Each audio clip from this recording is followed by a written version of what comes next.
नेपाल घूमने गया था। एक गरीब लड़की ने मेरा हाथ पकड़ा और कहा, साहब आज मत जाइए। फिर जो हुआ रोंगटे खड़े कर देगा। नेपाल की राजधानी काठमांडू की ठंडी सुबह हमेशा की तरह रंगों और रौनक से भरी हुई थी। पशुपतिनाथ मंदिर की घंटियां दूर तक गूंज रही थी।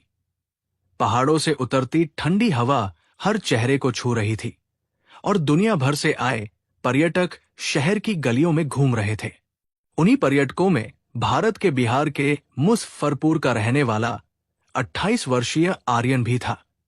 आर्यन पेशे से ट्रैवल व्लॉगर था, लेकिन उसका असली मकसद सिर्फ वीडियो बनाकर पैसे कमाना नहीं था। वो अलग अलग देशों और शहरों की ऐसी अनसुनी कहानियां ढूंढता था जो लोगों के दिल तक पहुंच जाए। इस बार वो नेपाल की संस्कृति, पहाड़ों और वहां के लोगों पर एक खास डॉक्यूमेंट्री बनाने आया था। उसे बिल्कुल अंदाजा नहीं था कि ये सफर उसकी जिंदगी का सबसे बड़ा इम्तिहान बन जाएगा। सुबह से शाम तक आर्यन कैमरा लेकर काठमांडू की गलियों में घूमता रहा। उसने मंदिरों, पुराने महलों, बाजारों और पहाड़ी रास्तों की रिकॉर्डिंग की। शाम होते होते उसने तय किया कि अगले दिन वो पोखरा के रास्ते निकल जाएगा, क्योंकि उसकी पूरी यात्रा का सबसे अहम हिस्सा वही शूट होना था। होटल लौटते समय उसने सड़क किनारे बैठे कुछ बच्चों को देखा जो पर्यटकों से खाने के लिए पैसे मांग रहे थे। आर्यन ने हमेशा की तरह उन्हें कुछ खाना दिला दिया और आगे बढ़ गया। तभी उसकी नजर एक लगभग 16-17 साल की लड़की पर पड़ी। उसके कपड़े पुराने थे, पैरों में टूटी हुई चप्पल थी, लेकिन उसकी आंखों में अजीब सी गंभीरता थी। वो बाकी बच्चों की तरह पैसे नहीं मांग रही थी। वो बस दूर खड़ी होकर लगातार आर्यन को देख रही थी। आर्यन ने सोचा शायद उसे भी मदद चाहिए। वो उसके पास गया और मुस्कुराकर बोला, कुछ चाहिए? लड़की ने कोई जवाब नहीं दिया। उसने सिर्फ धीरे से पूछा, आप भारत से आए हैं? आर्यन ने हंसते हुए कहा, हां, बिहार से। लड़की कुछ पल चुप रही, फिर बोली, आप कल यहां से मत जाइए। आर्यन चौंक गया। उसने पूछा, क्यों? लड़की ने चारों तरफ देखा, जैसे कोई उनकी बातें सुन रहा हो। फिर उसने बहुत धीमी आवाज में कहा, अगर आप कल निकल गए तो शायद वापस अपने घर कभी नहीं पहुंच पाएंगे। आर्यन को लगा शायद लड़की भीख मांगने का कोई नया तरीका अपना रही है। उसने मुस्कुराते हुए कहा, ऐसी बातें मत करो, सब ठीक रहेगा। लेकिन लड़की ने अचानक उसका हाथ कसकर पकड़ लिया। उसकी उंगलियां कांप रही थी। उसकी आंखों में ऐसा डर था जिसे अभिनय नहीं कहा जा सकता था। वो लगभग फुसफुसाते हुए बोली, साहब आज मत जाइए और कल भी मत निकलना, प्लीज। आर्यन ने पहली बार उसकी आंखों को गौर से देखा। उनमें झूठ नहीं था, सिर्फ डर था। उसने पूछा, तुम्हारा नाम क्या है? लड़की बोली, मेरा नाम माया है। तुम्हें कैसे पता कि मेरे साथ कुछ होने वाला है? माया ने जवाब देने के बजाय उसका हाथ छोड़ दिया और पीछे हट गई। तभी सड़क के दूसरी तरफ खड़ा एक काले जैकेट वाला आदमी उसे घूरने लगा। माया का चेहरा एकदम सफेद पड़ गया। उसने जल्दी से कहा, अगर जिंदा रहना चाहते हैं तो किसी पर भरोसा मत कीजिए। इतना कहकर वो भीड़ में गायब हो गई। आर्यन देर तक वही खड़ा रहा। उसके दिमाग में बार बार वही शब्द गूंज रहे थे, अगर जिंदा रहना चाहते हैं। उसने आसपास देखा, लेकिन माया कहीं दिखाई नहीं दी। तभी वही काले जैकेट वाला आदमी भी बिना कुछ कहे दूसरी गली में मुड़ गया। आर्यन को यह सब अजीब लगा, लेकिन उसने खुद को समझाया कि शायद वो ज्यादा सोच रहा है। रात को होटल पहुंचा तो रिसेप्शन पर बैठे मैनेजर ने मुस्कुराकर कहा, सर, कल सुबह आपकी पोखरा जाने वाली टैक्सी 6 बजे आ जाएगी। ड्राइवर बहुत भरोसेमंद है।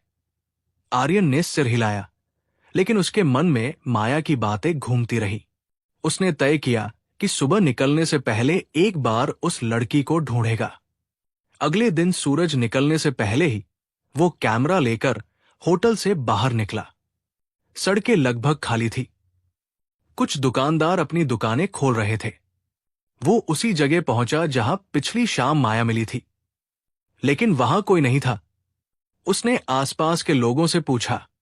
एक बुजुर्ग दुकानदार ने कहा, यहां बहुत गरीब बच्चे आते हैं बेटा, किसे ढूंढ रहे हो? आर्यन ने माया का हुलिया बताया। बुजुर्ग कुछ पल सोचता रहा, फिर बोला, अगर वही लड़की है जिसकी मैं सोच रहा हूं तो उससे दूर ही रहना।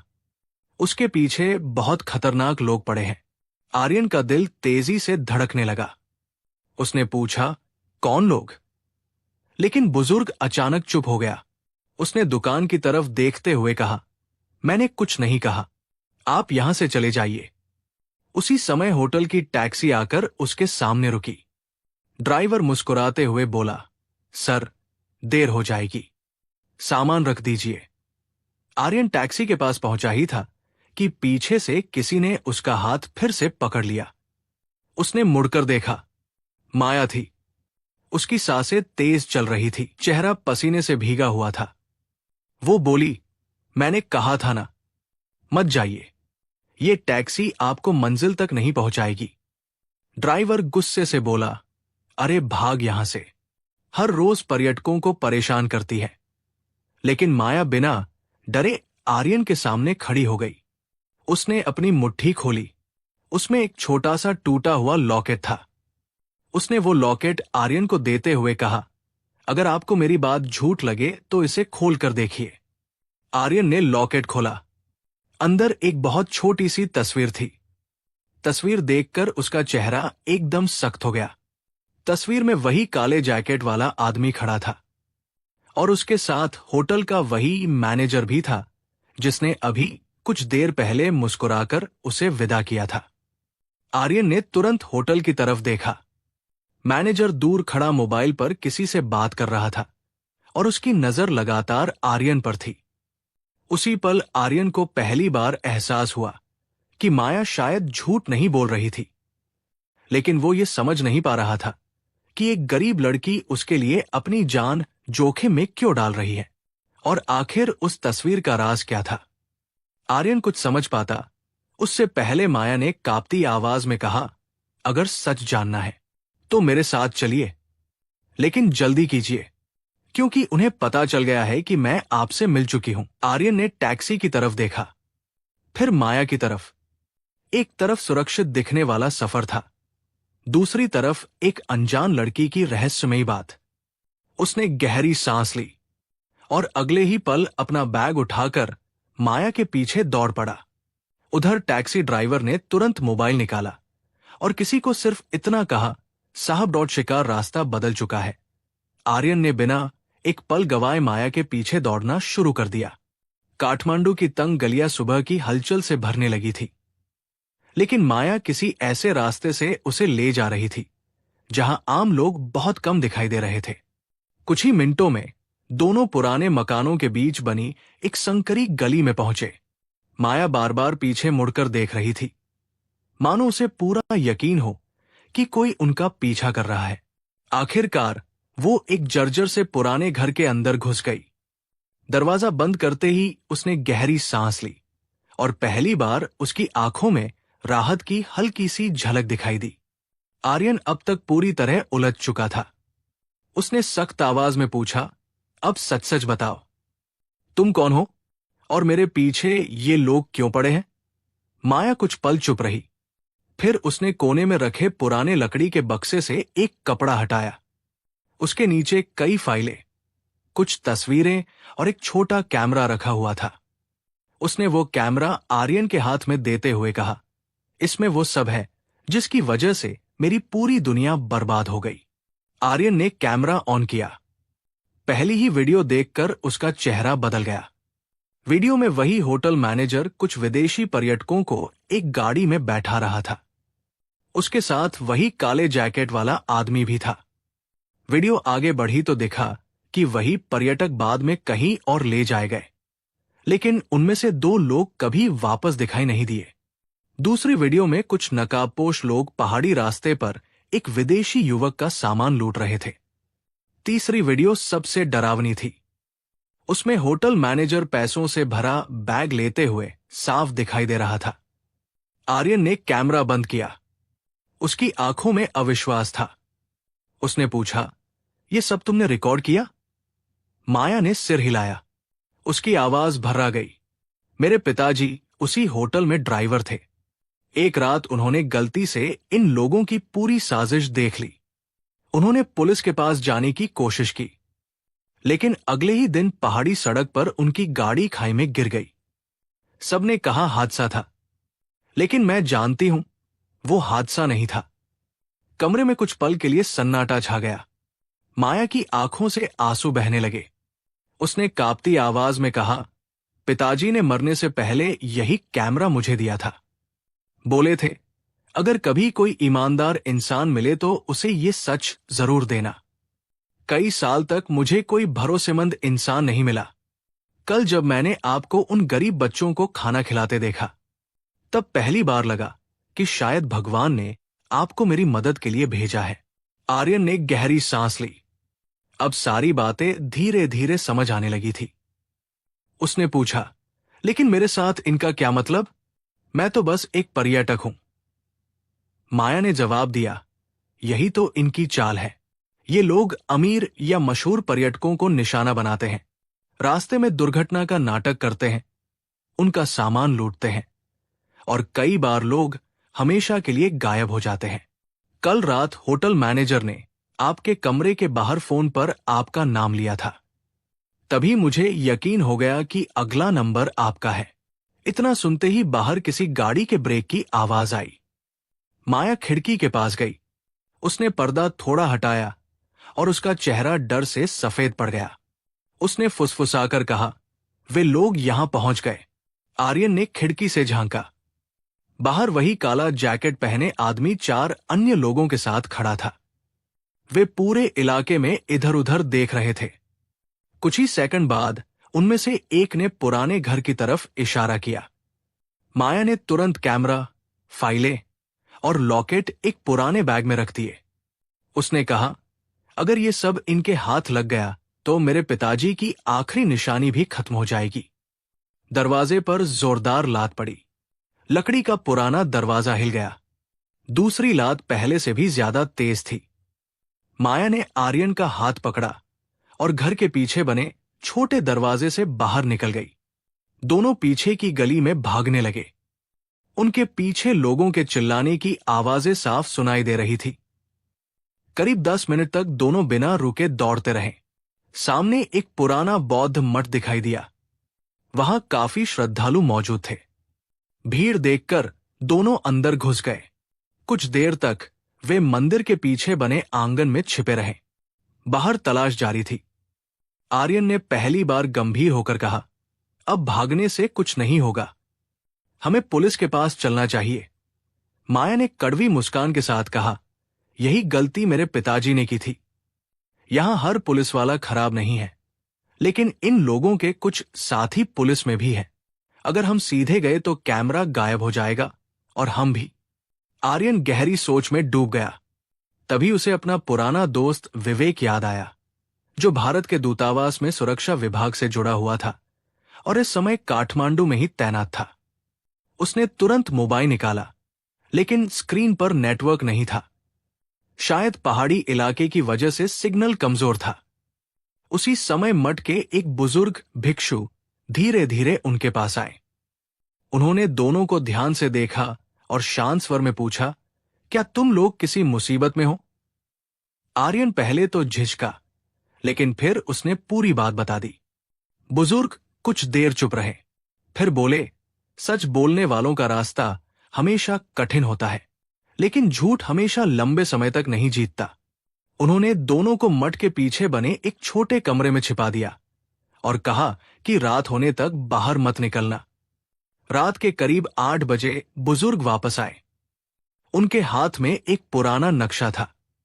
उन्होंने कहा, इस रास्ते से निकलोगे तो सीधे भारतीय दूतावास पहुंच सकते हो। यह रास्ता कम लोगों को पता है। माया और आर्यन ने उनका धन्यवाद किया और अंधेरे का फायदा उठाकर निकल पड़े। पहाड़ी रास्ता सुनसान था। दोनों तेजी से आगे बढ़ रहे थे कि अचानक सामने टॉर्च की तेज रोशनी चमकी। रुक जाओ। 4 आदमी बंदूक और लोहे की रॉड लेकर उनके सामने खड़े थे। पीछे मुड़कर देखा तो वही काले जैकेट वाला आदमी मुस्कुरा रहा था। उसने धीरे धीरे ताली बजाते हुए कहा, बहुत भाग लिए, अब खेल खत्म। उसने आर्यन की तरफ देखते हुए कहा, तुम्हें तो बस एक हादसे में मरना था, लेकिन तुमने मामला बहुत बड़ा बना दिया। आर्यन ने बैग अपने पीछे कर लिया। काले जैकेट वाला आदमी बोला, बैग हमें दे दो, फिर शायद तुम्हें जल्दी मौत मिले। माया डर गई, लेकिन उसने बैग कसकर पकड़ लिया। तभी उस आदमी ने हंसते हुए कहा, माया, तुम्हें लगता है तुम जीत जाओगी? तुम्हें आज तक एक सच नहीं पता। माया ने हैरानी से उसकी तरफ देखा। वो आदमी जहर घोलती मुस्कान के साथ बोला, जिस आदमी को तुम अपना पिता समझती रही, वो तुम्हारा असली पिता था ही नहीं। ये सुनते ही माया के पैरों तले जमीन खिसक गई। उसकी आंखें फैल गई। वो अविश्वास से उस आदमी को देखने लगी। आर्यन भी स्तब्ध रह गया, लेकिन इससे पहले कि माया कुछ पूछ पाती, उस आदमी ने अपनी जेब से एक पुरानी तस्वीर निकाली और उसे हवा में लहराते हुए कहा, अगर अपनी असली पहचान जाननी है तो पहले ये कैमरा मेरे हवाले कर दो। माया की आंखों से आंसू बहने लगे, उसके हाथ कांपने लगे। दूसरी तरफ पांचों बदमाश धीरे धीरे उनकी तरफ बढ़ रहे थे। पहाड़ों के बीच फैले उस सुनसान रास्ते पर अब फैसला सिर्फ कैमरे का नहीं था। सच, पहचान और जिंदगी तीनों दांव पर लग चुके थे। पहाड़ों के बीच पसरे सन्नाटे में माया की सांसें तेज चल रही थी। उसकी आंखें उस पुरानी तस्वीर पर टिकी थी, जिसे काले जैकेट वाला आदमी हवा में लहरा रहा था। आर्यन ने एक नजर माया की तरफ देखा और दूसरी उन पांचों हथियारबंद लोगों पर।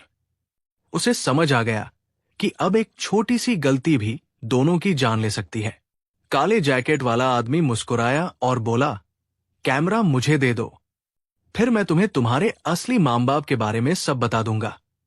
माया की आंखों में आंसू भर आए। वो धीरे से बोली, तुम झूठ बोल रहे हो। वो आदमी जोर से हंसा। अगर झूठ बोल रहा हूं तो इस तस्वीर में देखो कौन है। उसने तस्वीर माया की तरफ फेंक दी। माया ने कांपते हाथों से तस्वीर उठाई।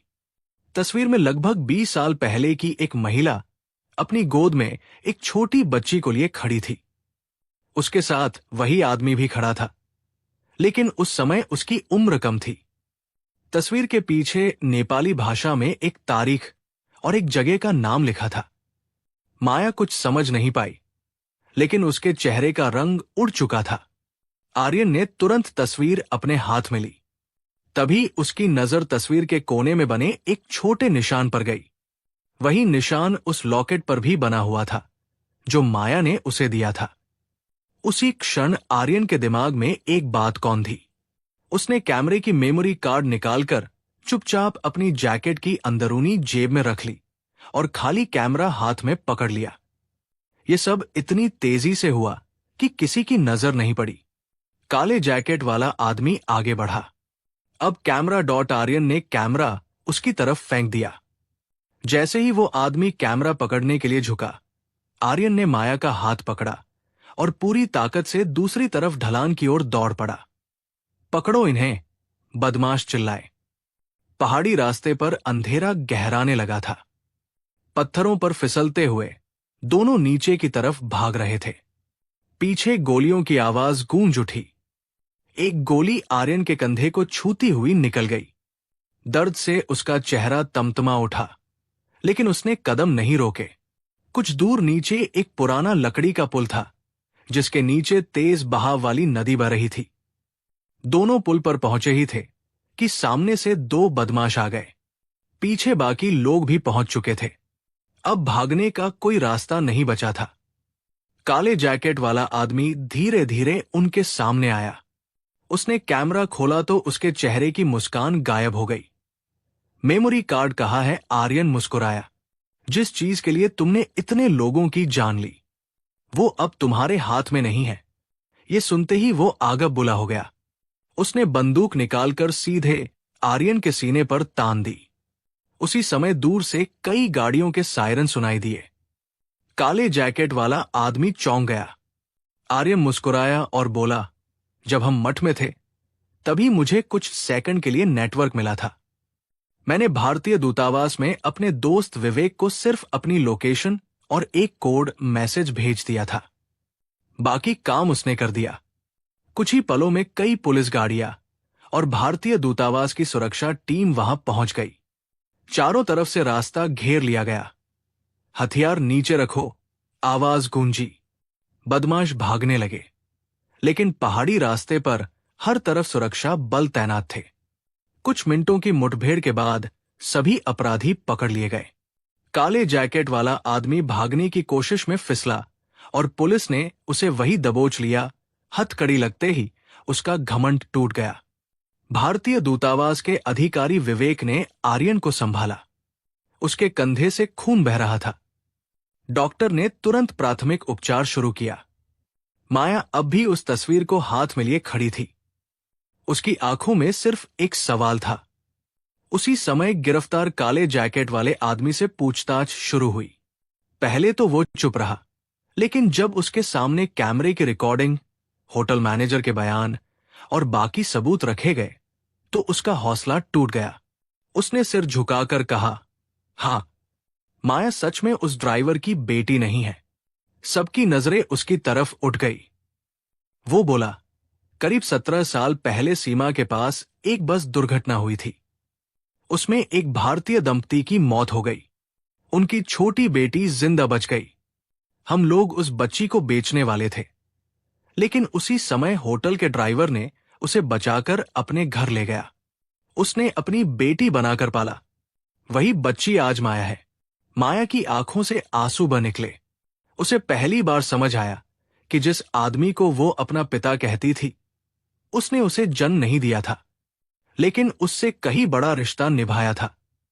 आर्यन ने उसकी तरफ देखा और धीरे से कहा, खून का रिश्ता इंसान को जन्म देता है, लेकिन पालन करने वाला इंसान उसे जीवन देता है। तुम्हारे पिता दुनिया के सबसे बड़े इंसान थे। माया फूट फूट कर रो पड़ी। कुछ दिनों बाद भारतीय और नेपाली अधिकारियों ने मिलकर पूरे गिरोह का पर्दाफाश कर दिया। होटल मैनेजर समेत कई लोग गिरफ्तार हुए। वर्षों से गायब पर्यटकों के मामलों की दोबारा जांच शुरू हुई। कई परिवारों को पहली बार अपने अपनों के बारे में सच्चाई पता चली। जांच के दौरान माया के असली परिवार की भी जानकारी मिली। भारत में उसके चाचा अब भी जीवित थे। जब वे नेपाल पहुंचे और माया से मिले तो वर्षों का बिछड़ा परिवार फिर से एक हो गया। लेकिन माया ने सबसे पहले अपने पालक पिता की कब्र पर जाकर सिर झुकाया। उसने रोते हुए कहा, पिताजी, आपने मुझे जन्म नहीं दिया, लेकिन इंसान बनना सिखाया। मैं आपकी बेटी थी हूं डॉट और हमेशा रहूंगी। कुछ महीनों बाद आर्यन ने अपनी पूरी डॉक्यूमेंट्री दुनिया के सामने जारी की। उसमें उसने सिर्फ अपराध का सच नहीं दिखाया, बल्कि उस गरीब लड़की का साहस भी दिखाया, जिसने अपनी जान की परवाह किए बिना एक अनजान इंसान की जिंदगी बचा ली। वीडियो देखते ही लाखों लोगों की आंखें नम हो गई। नेपाल सरकार ने माया को बहादुरी सम्मान से सम्मानित किया। भारतीय दूतावास ने भी उसकी शिक्षा की पूरी जिम्मेदारी उठाई। माया ने पढ़ाई पूरी करने के बाद पर्यटन सुरक्षा विभाग में काम करना शुरू किया। उसका एक ही सपना था, कोई भी पर्यटक फिर कभी उस गिरोह जैसा शिकार न बने। उधर आर्यन की डॉक्यूमेंट्री अंतर्राष्ट्रीय स्तर पर सम्मानित हुई, लेकिन जब पत्रकारों ने उससे उसकी सबसे बड़ी उपलब्धि पूछी तो उसने मुस्कुराकर सिर्फ एक बात कही, मुझे सबसे बड़ा पुरस्कार किसी ट्रॉफी से नहीं मिला, बल्कि उस दिन मिला जब एक गरीब लड़की ने मेरा हाथ पकड़कर कहा था, साहब, आज मत जाइए। अगर उस दिन मैं उसकी बात पर हंसकर चला जाता तो शायद आज ये कहानी कोई और सुना रहा होता। काठमांडू की उसी सड़क पर जहां पहली बार दोनों मिले थे, आज एक छोटा सा पुस्तकालय और सहायता केंद्र बना हुआ था। वहां आने वाले हर गरीब बच्चे को मुफ्त शिक्षा और भोजन मिलता था।